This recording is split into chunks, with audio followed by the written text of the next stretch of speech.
I worked the night shift at a gas station for almost a year, and I thought I'd seen every kind of weird customer. Drunk people, tired truckers, parents buying medicine for sick kids at 3 in the morning, people who walked in half asleep and forgot what they came for. But there was one man who didn't come in to buy anything.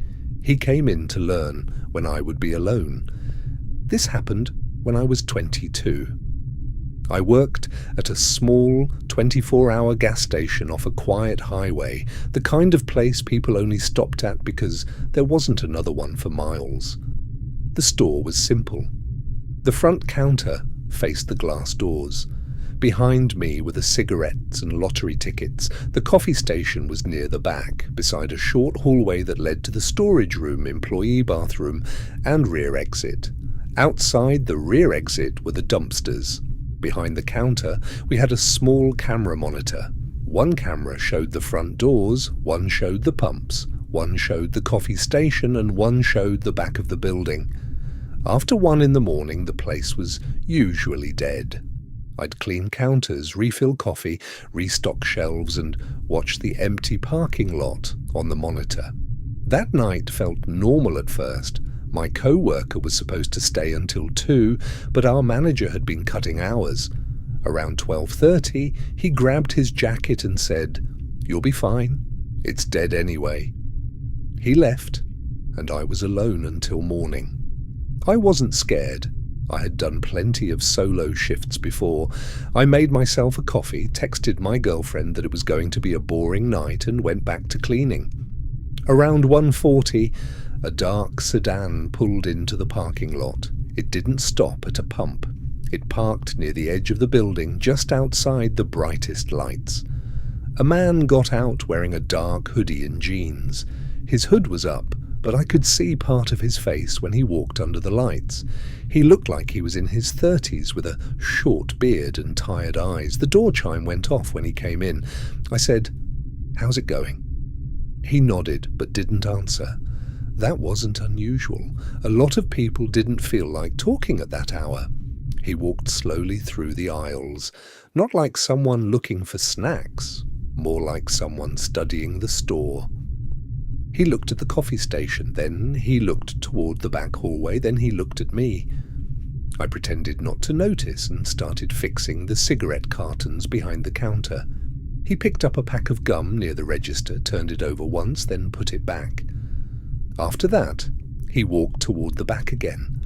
I told myself he was probably high or socially awkward or maybe waiting for someone outside. Weird customers were part of the job. After a few minutes, he left without buying anything. I watched him get into his car. He sat there for a moment with his headlights off, then drove away. I didn't think much of it until he came back about 40 minutes later. This time, he parked closer to the doors. When he came in, he smiled a little. "Still quiet?" he asked. "Yeah," I said, "pretty much." He opened one of the cooler doors, looked inside, then closed it without taking anything. Then he came to the counter. I expected him to ask for cigarettes. Instead, he said, "You the only one working tonight?" I hesitated. That question always felt wrong, even when normal people asked it. I lied. "Nah," I said. "My co-worker's in the back." He nodded slowly. Then he looked toward the hallway. "Does anyone check on you back there?" "What do you mean?" "Like your manager, does he come in during the night?" "Sometimes," I said. That was another lie. He tapped his fingers on the counter. "You lock that back door." I felt my stomach tighten. "Yeah," I said. "Everything's locked." "What time does your manager come in?" "Morning," I said. He nodded again, like he was collecting the answer. Then he picked up the same pack of gum, put it back, and left without buying anything. When he walked out, I stood there staring at the glass doors. I told myself not to overreact. Maybe he really had worked nights before. Maybe he was just making conversation badly. Still, I locked the front door for a few minutes and flipped the sign to "Back in 5 minutes." I kept watching the cameras. At first, his car was gone. Then, a little after 3, I saw someone standing near pump 4. It was him. He wasn't getting gas. His car wasn't even at the pump. He was just standing there with his hood up and his hands in his pockets. But he wasn't looking at the store. He was looking toward the side of the building, toward the rear exit. That was when I stopped making excuses. I went to the back hallway and checked the rear door. It was shut and locked. I tested the handle, then checked the storage room, even though I knew nobody was inside. Everything looked normal. When I came back to the counter, he was gone from the pump camera. A few minutes later, the store phone rang once, then it stopped. The sound made me jump. I stared at the phone, waiting for it to ring again. It didn't. Then I heard something from the back hallway, a small metallic scrape. Not loud, just the sound of a handle being touched and slowly released. I froze. The refrigerators hummed, the lights buzzed, the whole store suddenly felt too quiet. Then I heard it again. I picked up the store phone, but I still didn't call the police. That's the part I hate admitting. I kept thinking maybe it was nothing, maybe it was wind, maybe I was tired, maybe I'd sound stupid if I called and nobody was there. So I called the owner instead. He answered half asleep. I whispered, "There's a guy outside. He came in earlier asking weird questions. I think he's at the back door." The owner went quiet, then he said, "Lock the front, stay behind the counter, don't open anything. I'm calling the police." While he was still talking, the front door handle rattled. I turned. The man was standing outside the glass. He smiled like everything was normal and tapped on the door. I didn't move. He pointed behind me toward the cigarette wall, like he just wanted to buy something.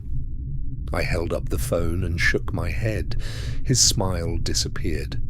For a few seconds, he just stared at me. Then he pointed toward the side of the building, toward the back, like he was telling me he knew another way in. I backed behind the counter gate and pushed it shut. It wouldn't stop anyone, but it was the only barrier I had. Then I heard the rear door again. This time it wasn't a scrape. It was the push bar moving. A slow, dull clunk from the hallway.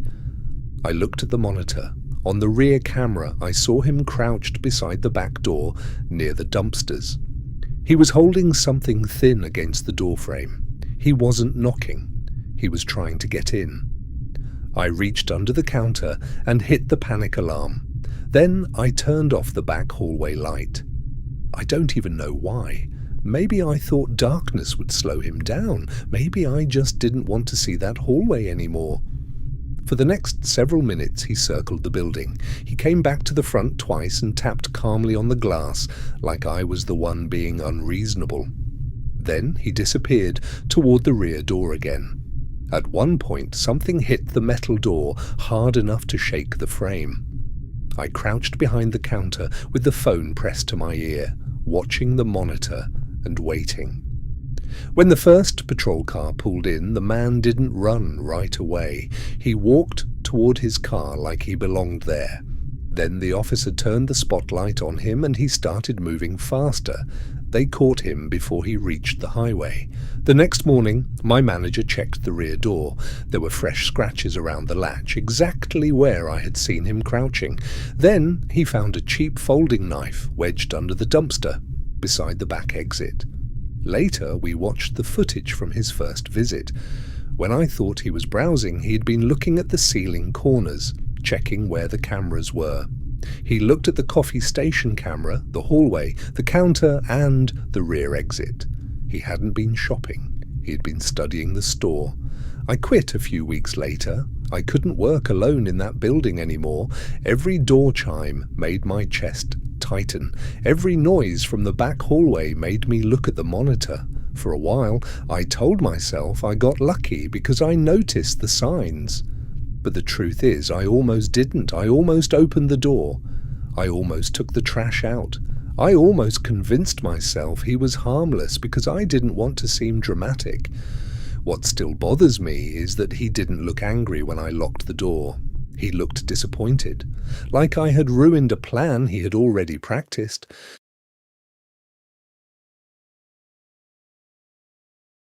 The first call from room 317 came at 2:30 in the morning. The problem was room 317 had been empty for 3 days. This happened when I was working overnight at a small roadside motel just off the highway. I was in my early 30s then, and I had been at that front desk for almost a year. By that point, I was used to weird guests, late arrivals, people asking for towels at 3 in the morning, and drunk couples arguing in the parking lot. My shift ran from 11 p.m. to 7 a.m.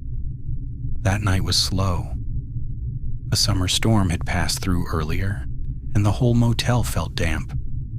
The lobby smelled like wet carpet and old coffee. Outside, the parking lot lights reflected off puddles, and every few minutes a truck hissed by on the highway.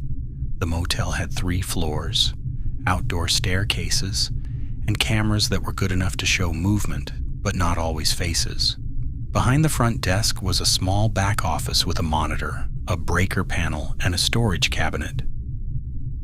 The 3rd floor was almost empty that night. Room 317 was at the far end of that floor. It had been out of service for 3 days because of a leak near the bathroom ceiling. No guest was supposed to be in there. No one should have had a reason to call from that room. When the front desk phone rang and the display showed 317, I stared at it for a second before picking up. "Front desk," I said. There was no answer.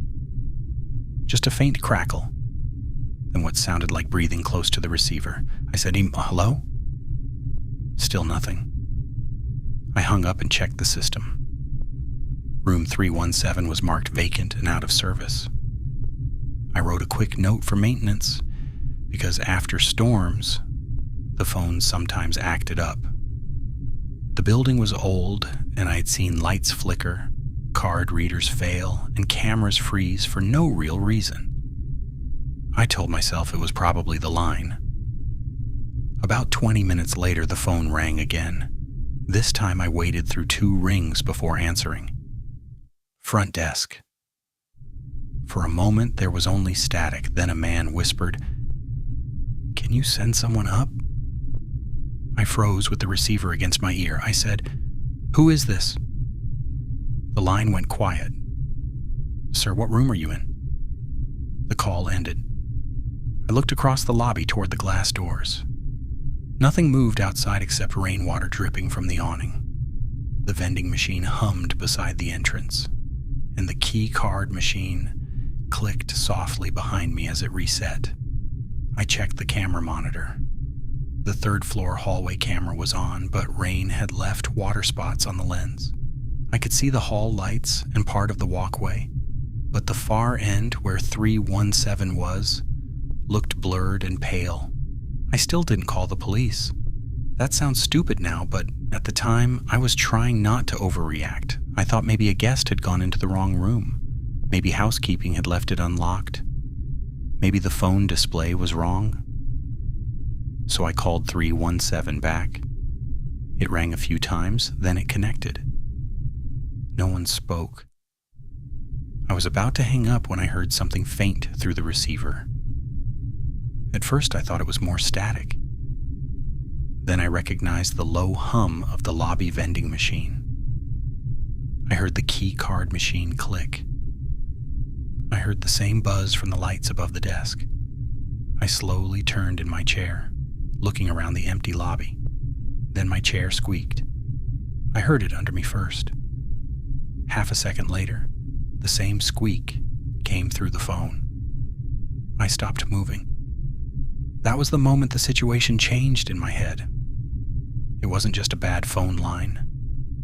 Whoever was on the other end was hearing the lobby at the same time I was, either through the phone system or because he was close enough to hear it himself. I hung up and locked the lobby doors from the switch under the counter. Then I checked the back office. I looked behind the door, under the desk, and inside the storage cabinet. No one was there. I tried calling the maintenance guy, but it went to voicemail twice. After that, I checked the key card log. Room 317 had no entries that night. No guest card, no MasterCard, nothing. But the maintenance closet near 317 had been opened at 1:43 a.m. The card used was an old staff card assigned to an employee who had quit months earlier. I remember staring at that line on the screen, hoping I had misunderstood it. The old staff card should have been disabled. It should not have worked anywhere in the building. I went back to the cameras. For a few minutes, nothing happened. Then the light near the far end of the third-floor hallway flickered. A thin shadow crossed the blurry part of the screen near 317. It was quick, but it was there. A few seconds later, I heard footsteps above the lobby ceiling, slow steps, not running, not stumbling, just steady movement across the floor above me from the far end of the building toward the outdoor staircase. Then the phone rang again. I should have let it ring, but I picked up without thinking. This time I didn't say anything. There was breathing on the line. Then the same whisper said, "I can see you now." At that exact moment, the automatic glass doors at the front of the lobby tried to slide open. They moved an inch and stopped against the lock. A man was standing outside. The reflection of the lobby lights blocked his face, but I could see the outline of his body through the glass. Dark jacket, head slightly lowered, one arm held close to his side. I dropped the phone, hit the switch for the lobby lights, and ran into the back office. I locked the door and crouched by the small desk where the camera monitor sat. On the outdoor staircase camera, I saw him coming down from the third floor. He moved slowly, like he already knew the place. One hand was wrapped in a motel towel, bunched around his fingers like he didn't want to touch anything directly. He went to the lobby doors first and stood there looking in. He didn't bang on the glass. He didn't yell. Then he walked out of frame.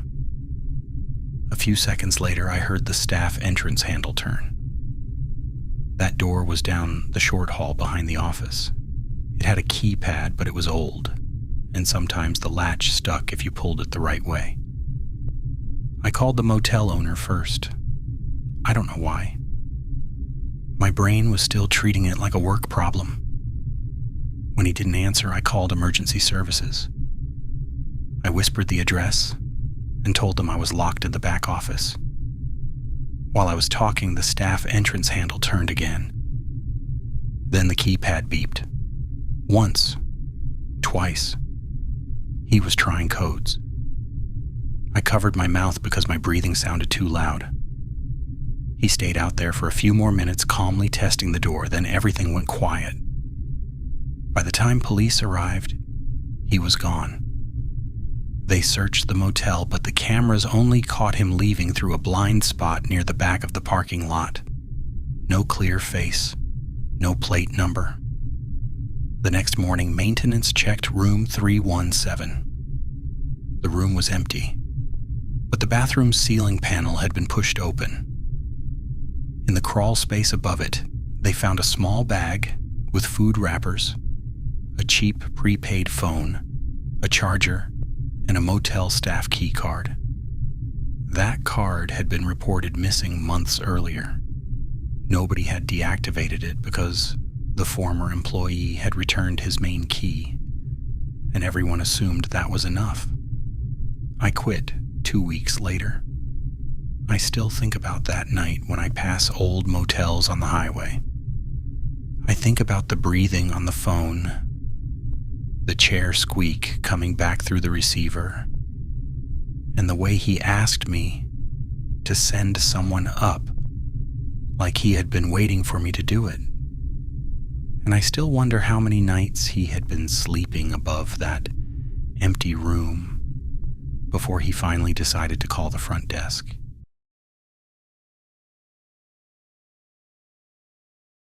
The hospital had cameras, badged doors, and guards at the front entrance. But none of that mattered at 3 in the morning, behind the loading dock. This happened 2 years ago, when I was working as a night shift janitor at a medium-sized hospital outside my city. I was in my mid-20s and still learning the building.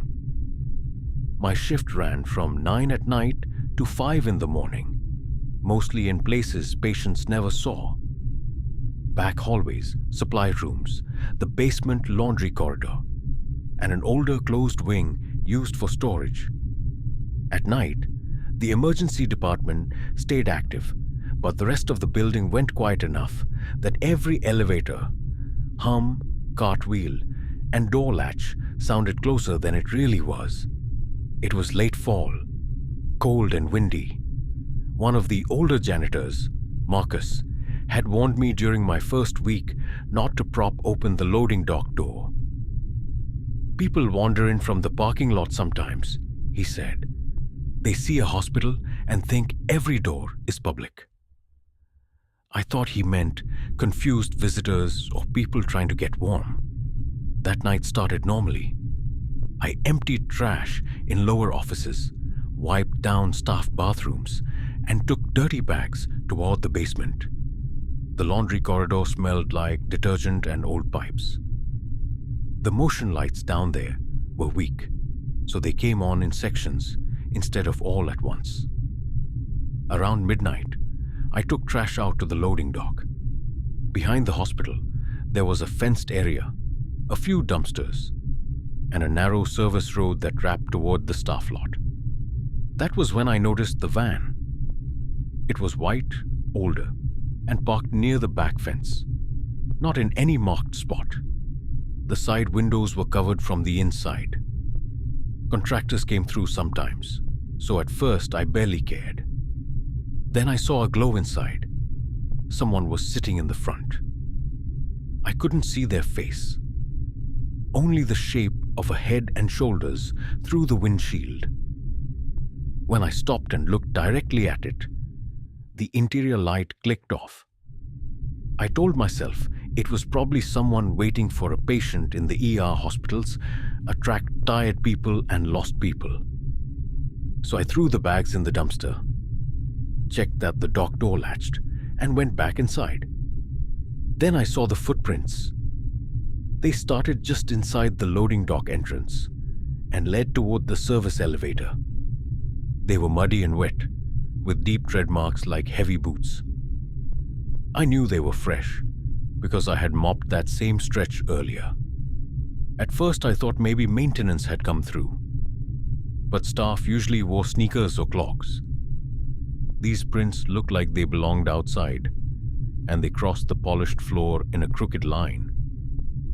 The prints faded near the service elevator. That elevator connected the basement, laundry area, closed storage wing, and loading dock level. Staff used it for carts and linens. I was still looking at the floor when the elevator motor started humming. I hadn't pressed the button. The doors opened with a tired metal scrape. No one was inside. For a second, I just stared. Then I noticed a hospital blanket lying on the elevator floor. It was crumpled and dirty, like someone had dragged it through dust or used it to cover something. It wasn't folded like laundry. There was a smear of mud on one of the buttons, right beside the button for the old storage wing. That was when I called security. The guard sounded stressed. The emergency department was dealing with a disturbance, and I could hear radio chatter behind him. I told him about the van, the footprints, and the elevator. He said, "Stay inside. I'll send someone when I can." Then he hung up. I should have gone straight to a busy part of the hospital, but I didn't want to look like the new guy, panicking over mud and a blanket, so I kept working. That was the mistake. The basement felt different after that. Every motion light that clicked on made me stop. Twice, lights came on farther down the hallway before I had reached that section. I told myself the sensors were old. Then I heard wheels. Somewhere above or past the elevator, a metal cart rolled slowly over tile, stopped, then rolled again. I took the stairs up one level and checked the door to the old storage wing. It was supposed to stay locked, but when I pushed it, it moved half an inch. Inside, the hallway smelled like dust and cardboard. I only stepped far enough to see several boxes moved away from a back wall. Near the floor, there was a pile of old hospital blankets. Beside them was a pair of dark work gloves. I backed out and let the door settle almost shut. My phone buzzed. It was Marcus. I had messaged him earlier asking if contractors ever parked behind the loading dock.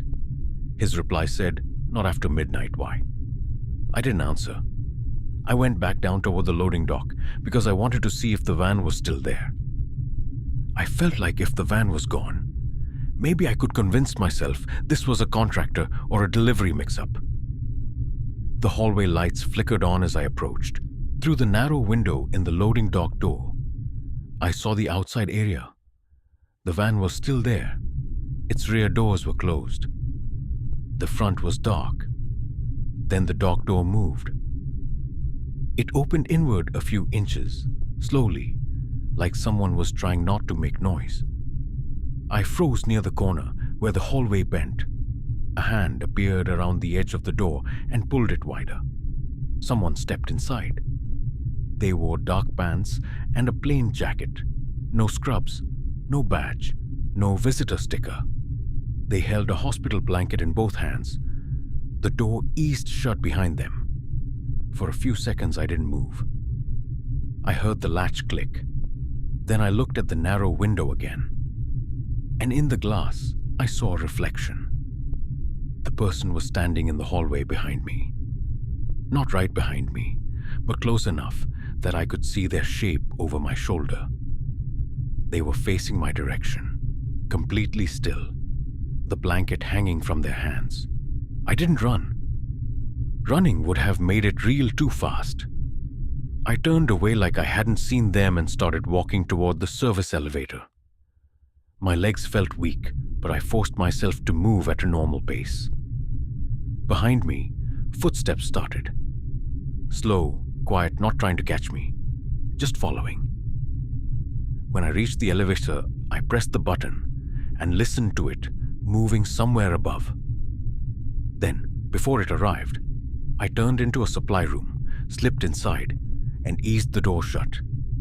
I wedged a mop handle under the doorknob, turned off the light, and crouched between two carts. My hands shook so badly, I could barely unlock my phone. I called security again and whispered, "Someone is inside. They're following me. I'm in the supply room by the service elevator." The guard's voice changed. He told me to stay where I was and not open the door. A few seconds later, footsteps stopped outside the room. The handle moved once, then it moved again, slower. The mop handle shifted, and I pressed both hands over my mouth because I was breathing too loud. Whoever was outside didn't knock. They didn't say anything. They just tested the door, like they were checking whether they had time. Then something heavy dragged past the door. It scraped along the floor in short pulls. I couldn't tell if it was a bag, a cart, or something wrapped in fabric. The sound moved down the hallway and faded toward the loading dock. Security arrived maybe 2 minutes later, but it felt longer. They found the hallway empty. The loading dock door was open, and cold wind was blowing leaves across the floor.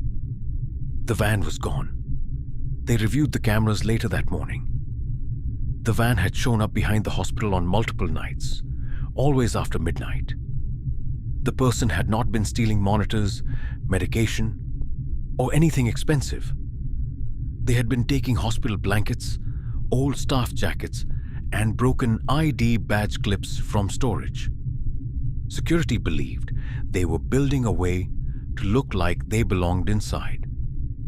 A blanket over the arm, a jacket with the hospital logo, a clipped badge from a distance, enough to make tired people stop questioning them. they never caught the person, at least not while I worked there. I quit a few weeks later. I told people it was because the night shift was messing with my sleep. But the real reason was that I couldn't stop thinking about that reflection in the loading dock window. After that night, I stopped being afraid of empty hospital hallways. I became afraid of the people who knew how to move through them without looking lost.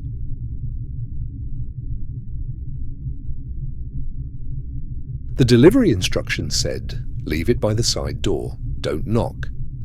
I would have followed them if I hadn't seen someone already standing by that door, waiting in the dark.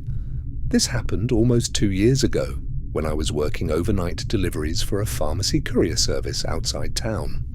I was in my late 20s, taking night routes because they paid better. Most stops were simple: medication bags, urgent envelopes, supplies for care homes, or small clinics that needed something before morning. My shift ran from 8 at night until 4 in the morning. That night was cold and foggy, with visibility so poor that even familiar roads looked wrong. I had one stop left and was already thinking about getting back early when my scanner beeped. A new delivery had been added. It was marked urgent and prepaid. The address was off Route 12, farther out than my normal area. The note said, "Leave it by the side door, don't knock." That wasn't strange by itself. Some customers were sick, some didn't want to wake their families. I almost rejected it, but refusing urgent stops could affect next week's schedule, and I needed the hours. The package was a small padded envelope with a pharmacy label. It felt almost empty, but I had delivered paperwork before, so I scanned it, put it on the passenger seat, and followed the GPS away from town. The roads got darker the farther I went. Streetlights disappeared. Houses sat far back behind trees. Then the pavement turned to gravel, and the GPS told me I had arrived. I slowed down and looked around. There was no mailbox number, no porch light, no car in the driveway, just a narrow gravel lane leading to a dark house at the end. The only light I could see was a weak yellow glow from the window of a detached garage. Then my scanner beeped again. The delivery note had updated. "Use side entrance, gate may be open." I stared at that line. I didn't remember any gate being mentioned before. The original note only said side door. I told myself customers changed instructions all the time. Maybe the person was elderly. Maybe the side door was easier to reach. Maybe I was just tired and letting the fog get to me. Still, I took a screenshot of the note before driving down the lane. The gate was metal and old, attached to 2 wooden posts. It wasn't fully open. It had been pulled inward just enough for a person to slip through, but not wide enough for my van. I parked with the headlights on, grabbed the envelope and scanner, and stepped out. The second I got away from the van, my scanner flashed a weak signal warning. Then I heard something from the garage, a slow, scraping sound like something heavy being dragged across concrete. I froze with one hand on the gate. The garage windows still glowed, but the glass was too dirty to see through. I waited, listening, but the sound stopped. I considered leaving the envelope at the gate and taking the photo there, but the app required proof at the door. I had already been warned once for a bad delivery photo, and I didn't want another complaint. So I slipped through the gate and walked toward the house. The path ran along the side wall over uneven, flat stones slick with moisture. The place was silent in a way that didn't feel normal. No TV, no dog, no furnace hum. Just the wet crunch of my shoes and the soft buzzing of the scanner in my hand. I was about 20 feet from the side door when I saw the person. At first, they looked like a shadow against the wall. Someone was standing beside the door, almost pressed up to it. I stopped and said, "Delivery." They didn't answer. They didn't turn. For half a second, the motion light above the door flickered on. That was when I realized they weren't facing me at all. They were facing the door. Their head was tilted slightly toward it, like they were listening to something inside. Then the light cut out again. I didn't run. I just backed away slowly because some stupid part of me felt like running would make them chase me. I kept the envelope in my hand and walked back through the gate as fast as I could without making it obvious. The moment I reached the van, my scanner beeped. A message came through the delivery app. "Please bring it to the side door. I can see you."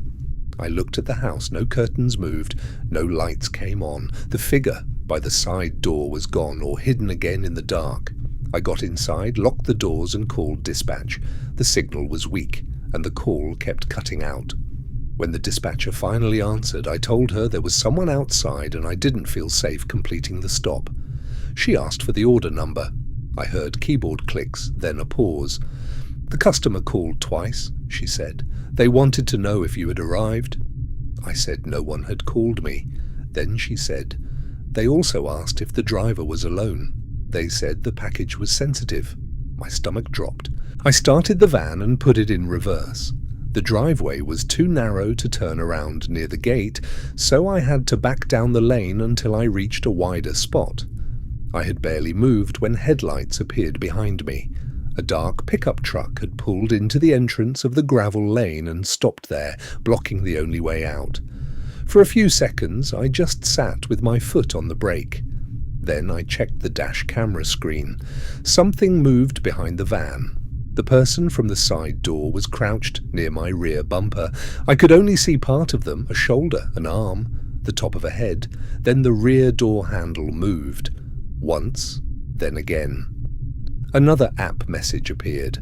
"Wrong door. Come back." I hit the lock button even though everything was already locked, then laid on the horn.